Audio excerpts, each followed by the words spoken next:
we are going to see that all of these chicks here, we hatch them. But let me remind you still, our viewers, kino kankibagambe. Mugera ne mususu olugezigezi and you comment nonsense on this channel. It is very bad because of my arrogance. I think Brother Ntege Ronald, Sister Sonia, Brother Martin in UK, Brother Charles in UK, Madame Nadia, Brother Simiu, and all of those on this channel, because at times you don't tell me your names, that's why I fail to mention you. But I thank you for liking this channel.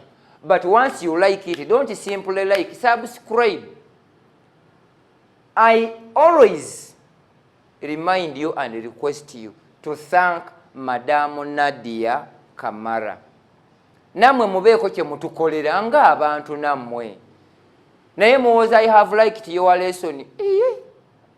Now, my number which you can send some money is 0752 48 78 14. 0752 48 78 14. It is registered on mobile money. For those of MTN, 0772 38 78 14. Muwerezeeyo ne ku mazzi. Naye muwoza Isa, thank you very much, we like you.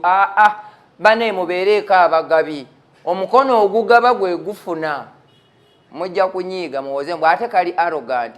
If I'm arrogant, you look for another channel. Now, thank you very much. We are located in the new tax park. That new building, it is on Mackay Road. Once you reach there, you ask anyone there, where is Nakauka stage or Katoke stage? Once you are shown where that stage is, look up. You will see living agriculture. That's our signpost.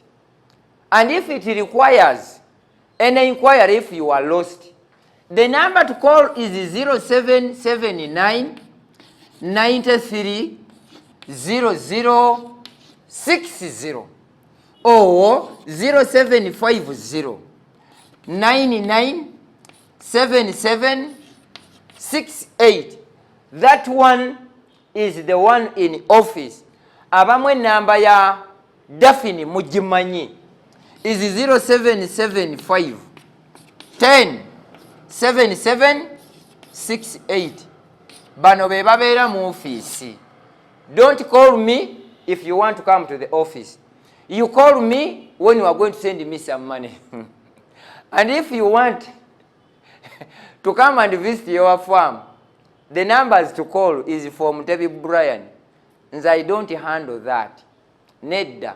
Nze ndiwo okusomesa na kujja kola bye mwagala, technical services, treatment. But if it is for the program to visit your farm or your site, call Mutebi. Tonkubira. I will not pick it. That's why you always complain. Mwakasajja kalina amalala. Ani eyansomesa. Now, here we have seen the local and the layers. Let's talk about the broilers. Now the broilers, these are the short-term project or chicks, 1 day to 4 or 5 months. You sell them off. But still, we have some types of breeds. Kubanga gojja kumala gakigwamu ng'ogamba ngenda mu broiler kubeekula mangu gundi beeramu. The types of broilers, we have COBB 500 or 700. Then we have the Ross 308. Then we have the Sasso. These are always brown. Then we have the Hubbard. So these 4 breeds, the best one, it is this one. Only 4 weeks, it weighs 1 kilogram point 250 grams. Zino. The best breed is the COBB 500 or 700. It weighs in 4 weeks 1 kilogram and 250 grams. Why? Simply because these ones here, normally, they are from Netherlands and Turkey. Once we get that, it will mean that we shall be getting what we need to get. That we need to understand. Now, this is the second breed. If we are to go into that, it always have the black spot. No. Jof nangeri muka black spot. That is rose. 308. Now, these also here, they are brown. They are broiler, but brown in color. Then, we have this Hubbard. The biggest challenge with this Hubbard here, they grow tall. And this one here, to get rid of them or to sell them off, they must be 8 weeks, meaning 2 months. Now this rose here, you sell them off where they are 6 to 7 weeks. This COBB 500, it is 4 to 5 weeks when they are ready. Even this one here. Now, let's be calculative, because we came to learn and to share. We are to calculate. Paka lwe munakoowa. Sagala kwekwasa ate mutebi bwe bajja badduka. Now, COBB 500 or 700. We sell them at 3,500. If you have less than this, gundi tojja beerako ewuwo. You stay there. Now, from 1 day old up to 4 or 5 weeks, the input is 80,000. The total cost z'oba them buying feeds and everything, it is 80,000. And if somebody comes to buy it, it ranges from 10,000 to 12,000 asubula. And it weighs 1 kilogram and a quarter. That's 1 kilogram and 250 kilograms, 50 grams. From 1 day, buli kakoko kamu, the total expense yokatekako, it is 80,000, of which you need to know how much do I put in this, such that you go to sell knowing what have you put in. This is COBB 500.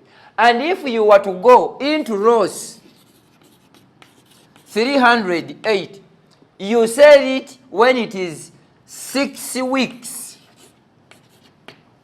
Now 6 weeks, the consumption from 1 day old to 6 weeks, you put in 9,000. 9,000 from day 1 paka ku mwezi gumu n'ekitundu. You put in 9,000 and you sell it at 10. Now, if it goes to Hubbard, you sell it off when it is 7 to 8 weeks. And the total input from 1 day old to these weeks, it is 10,500. And you sell it 10,000. Au kumwena ni afuna. Because, because you see, some people go into business when they have not made research. Now, for these ones here, let me tell you this. We have a reason why we decided to make a research on the herbal medicine from plants. If you were to go into the chemical medicine, 100 birds, the day one, you put on 10,000. Then 7 days, you put 15,000. Then 14 days, you put on 10. Then at 21 days, you put 15. Once you add this, you bought it at, which one? This one. 350,000. This is for the chicks. Then the feeds from 1 day old to 4 or 5 weeks, it requires just 2 kilograms.